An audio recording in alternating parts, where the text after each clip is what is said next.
Kamusta kabayan? Halina't alamin kung paano magpadala kay KN Express. Step 1. I-download at basahin ang lahat ng detalye sa loob ng shipping form.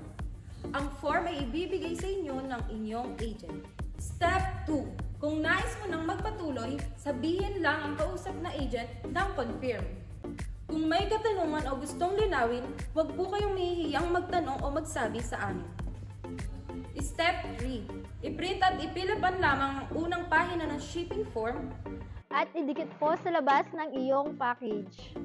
para sa mga magpapadala naman ng item sa hub sa pamamagitan ng LBC or other courier. Pakilagay na lamang po sa loob ng package nyo ang unang pahina ng shipping form.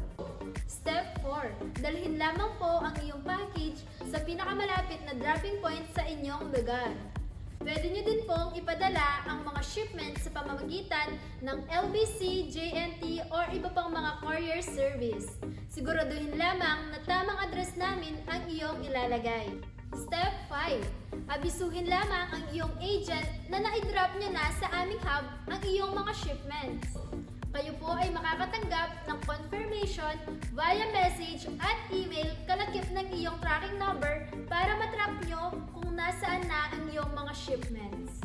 Makakatanggap din kayo ng status update ng iyong shipments mula sa pag-aasikaso sa Pinas hanggang makarating dito sa UAE. Easy but detailed steps yan, kabayan, para masigurado natin ang seguridad ng iyong mga shipments.